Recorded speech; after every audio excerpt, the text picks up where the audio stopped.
You ever ordered food late at night? Of course you have. We all have. It's just this simple, easy convenience we never think twice about. But what happens when that person at your door isn't just there to drop off your dinner? Today, we are breaking down a true and truly terrifying story of how a simple pizza delivery turned into a calculated, full-blown nightmare. And this quote, man, it just hits the nail on the head. It perfectly captures the really chilling theme we're about to dive into. That fragile sense of security we all have in our own homes, and just how easily it can be shattered by someone using convenience as their cover. Alright, so let's set the scene. Our story kicks off on what seems like a totally normal Tuesday night. We're following a student, we're gonna call him Leo, and he's just trying to cram for his exams. And he does what millions of us do when we're pulling a late-nighter. He pulls out his phone, orders a pizza. It's totally mundane, it's routine, and honestly, that's what makes everything that happens next so disturbing. He's just a guy trying to get through a study session with absolutely no idea that he's about to become a target. So the doorbell rings, Leo opens it, and he's met by this guy. And the description of him just immediately sets off all the alarm bells, The hat's pulled down low, he's got this kind of rough, unkempt beard, but the worst part, it's his behavior. He doesn't just hand over the pizza and leave. He stares right past Leo, into the house, just scanning the empty hallway. And then he asks this question, just 3 little words. And in that instant, the whole vibe shifts from a normal transaction to a threat. This is not small talk. This is a creepy, calculating question, and it's designed to figure out just how vulnerable Leo is. Leo lies, says his parents are on their way home, but he knows the driver can see the empty driveway.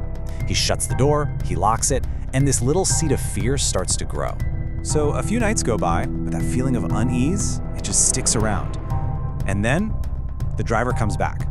And this second visit, this is where things go from just a weird, creepy encounter to something way more methodical. And honestly, way more terrifying. And when you look at this timeline, you realize, holy cow, this was not random at all. Tuesday night, that was reconnaissance. That was him gathering intel. Friday night, that was a test. And Saturday, well, Saturday was the full-on attack. Every single step was a calculated move.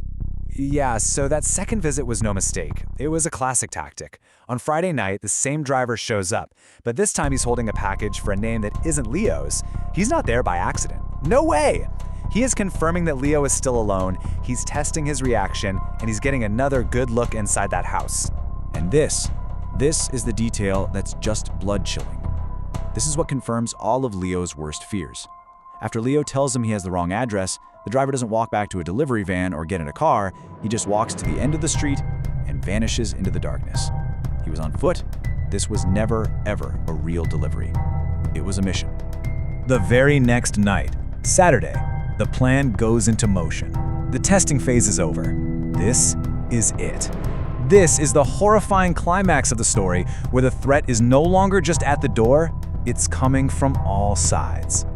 And it doesn't start with a big, loud crash. No, it starts with this quiet, unnerving little tap on the dining room window. It's meant to scare him, to disorient him. Leo grabs a baseball bat, and as he does, the tapping is joined by a much louder knocking at the front door. It's the driver again, but this time he's not even pretending to hold the package. As Leo's hiding, trying to stay quiet, away from the man at the front door, he hears a sound that just makes his blood run cold. It's the distinct, metallic click of the back door handle, slowly turning. And in that one moment, the terrifying reality of the situation just crashes down on him. This isn't one person anymore. And that's the moment of pure horror. That sinking feeling in your stomach when you realize you're not dealing with just one person. The tapping at the window, the guy at the front door, and now someone at the back. It's a coordinated attack. They are surrounding the house, and he is trapped inside. So he just bolts. He scrambles into his parents' bedroom, slams the door, locks it, and makes the call he prayed he'd never have to make. And as he's whispering to the 911 dispatcher, he hears it. The sound of a window shattering in the back, and then footsteps moving through his house. The intruders get to the bedroom door. They try the knob, find it's locked. But they don't try to kick it in, no. They do something so much worse, so much more terrifying.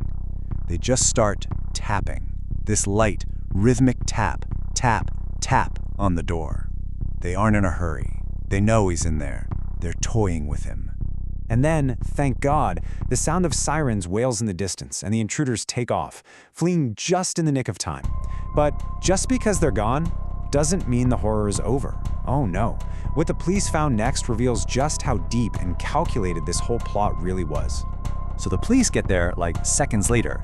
They see the intruders scrambling out through that shattered back window. And as they're searching the property, one of the officers finds something. Something dropped in the bushes just outside. A small, torn piece of newspaper.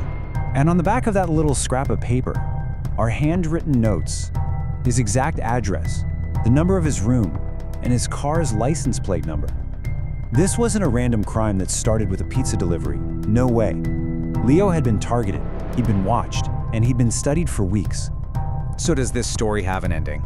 Well, kinda. About a week later, the original DoorDash driver was arrested. He was caught trying to pull a similar break-in across town.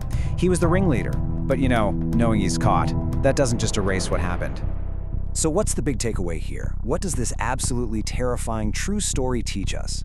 Well, it serves as a pretty stark and unforgettable lesson about our modern world of convenience and the vulnerabilities it can open up in our lives. This whole story really forces you to shift your perspective, doesn't it? We assume a delivery is just this simple, safe transaction, but the reality is that for some people, it's an opportunity. An opportunity to case a home, to assess who lives there, and to figure out if you're an easy target.